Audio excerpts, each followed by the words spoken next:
Транспорт дүйнө жүзү боюнча экономиканын бирден бир негизи. Анын ичинде Кыргызстанда дагы. Автоунаа күнүгө миңдеген адамдарды ташып, алысты жакындатат. Өкүнүчтүүсү Кыргызстанда унаа өндүрүүчү завод жок, айла жок. АКШ, Европа, Жапония, Орусиянын эски машинелерин колдонобуз. Өлкөдө автоунаа жана анын тетиктерин ташуу эле эмес, жалпы автопарктын абалы дагы чоң маселеге айланды. Буга киргизилген чектөөлөр, коррупциялык көрүнүштөр жана башкалар себеп. Азыр силерге оң рулдуу автоунааларды алып келүү боюнча жүргүзүлгөн чакан изилдөөбүздү сунуштайбыз. Биз менен бирге болуңуз.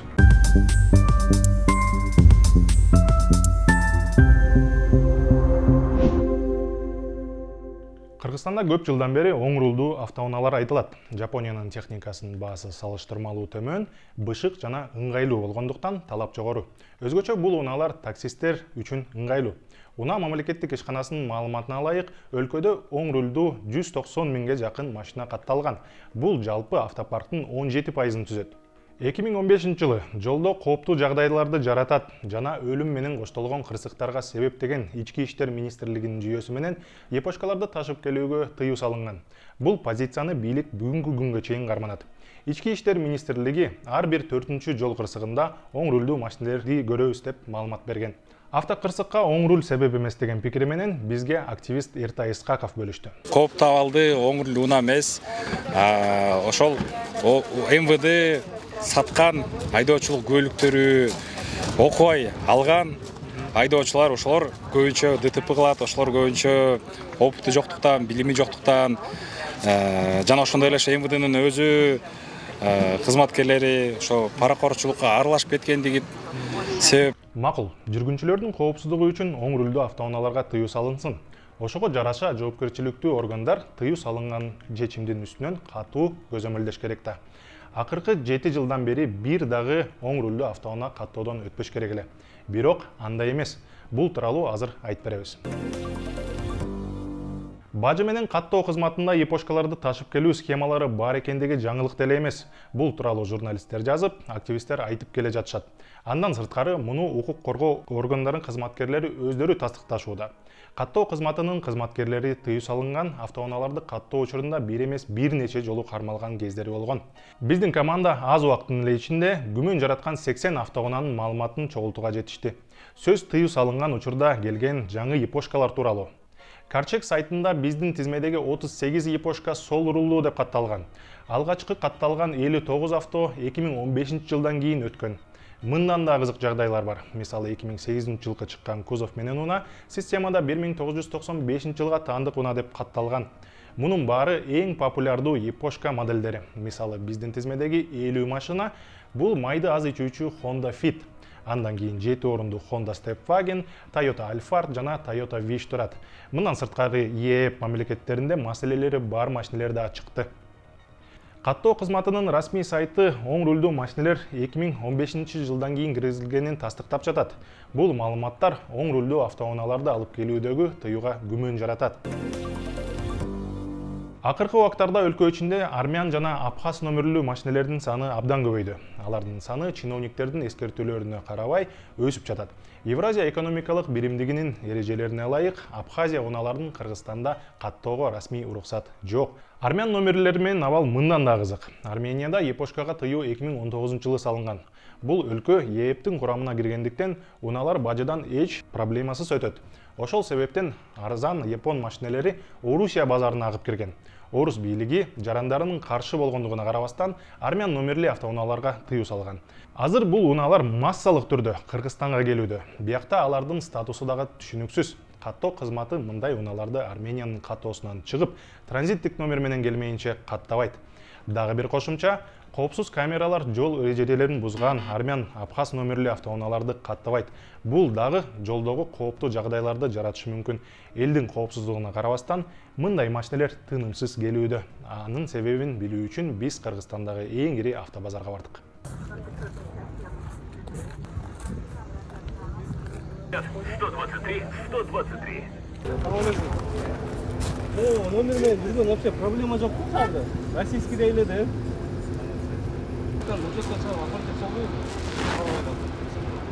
Кандай чай? 500 доллар болсын, кылабыз.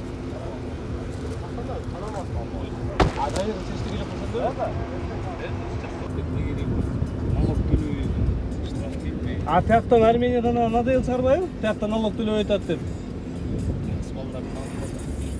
А бул кыргыз балдардын атында деп, алар жөн жакка чыгып кетишкен бета.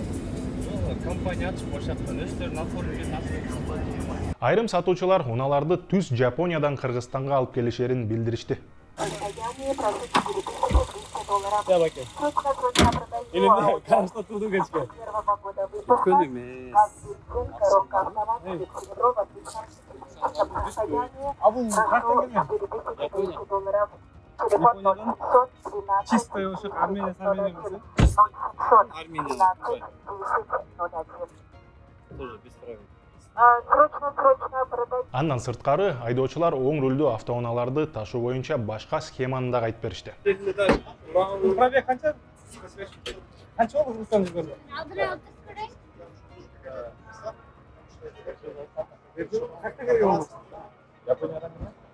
Бир жыл болсо болору. Конструктор болуп келген, бирок уруксат болчу да, азыр запрет кылбайт. А проблем не будет потом? Экинчи болсо уже нормально, үчүнчү болсо еще нормально будет. История уже. Машина история кирет. Не, ну имеется в виду, бул өзү конструктор эмес, просто келген ошон келген да. Бул имеется конструктор. Дөңгөлөгүн чечип коет, анан капотун иштеги жерин ачып коет. Ошондо конструктор болот. Адаптация башкача кирет. Ошондо өзүнүн немесине жүрбөйсүң, көтөрүп жүрөт. Өзүңөр байкагандай, импортчулар унаны ташуу боюнча түрдүү схемаларды профессионалдык деңгээлде айтып беришүүдө. Бул таң калыштуу деле эмес. Эгер ташып келип жатса, демек кандайдыр бир жолун таап каттап жатышат да. Бул үчүн күч органдары каттоо кызматынын кызматкерлери менен импортчуларды дала эрет кармаган учурлар болгон. Мисалы, 2019-жылы УКМК 10 оң рулдуу унаны каттаган деп каттоо кызматынын кызматкерин кармаган. Расмий маалыматта ал машинелерди каттоо үчүн $100–200 чейин алып жүргөнүн жарыялашкан. 2020-жылы Уна ишканасынын Ноокендеги филиалынын жетекчиси 2 Lexus GX-ти Абхазия номери менен каттаганы үчүн кармалган. Мындай учурлар көп эле. Күч органдары каттоо кызматынын кызматкерлерин Кыргызстандын жана коңшу өлкөлөрдүн жарандарын оң рулдуу унааларды алып келүүгө аракет кылды жана каттады деген айып менен кармашат. Ушундай суроо менен Уна мамлекеттик ишканасынын жетекчисинин орун басары Бактыбек Шаралиевке кайрылдык.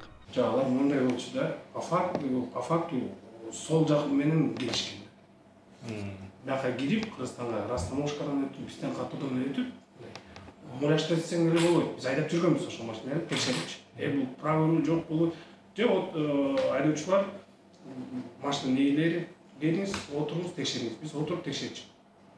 Анан болсо каттоодон кийин катталат машина. Анан эртең бүрсүн көрсөң, уже кайра эле правый руль. А смысл зачем? Раз уже левый кылып алгандан кийин. Ну, вот ошондой да. Андай нелогично. Маанisi эмнеде анан? Чтобы зарегистрировать. Не, чтобы зарегистрировать. Айдап жүрбөйбү? Ошо левый жасап алган ошону эле жүрөрбү анда. Ну вот, последний сейчас телефон у меня есть. Активист в Акиплес, я репортерга чыгарышат. Просто бир муляж кылып туруп чыгарса бир жөн, а если они руль перекинули налево, а потом зарегистрировали, а потом обратно на правую сторону перекидывать, это смысл не вижу, да? Сейчас. Вот, смотрите. Же бул жана регистрация кылып аткандардан болбойбу жана автоны текшерип аткан кишилер кылып коюп дегендей.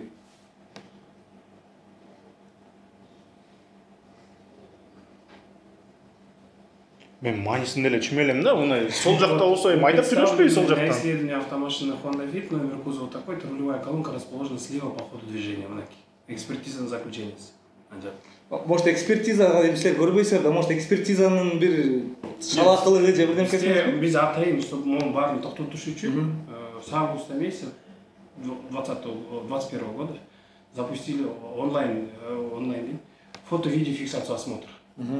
Азыр бүт кандай машина белгисине катталат. С какого года говорите?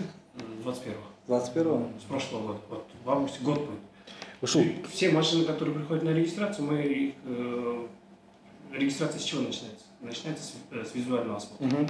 Вот визуальный осмотр мы и в постановлении прописали, и планшеты закупили. Сейчас проводится с фото-видеофиксацией. мурун андай болгон эмес. Бир жыл.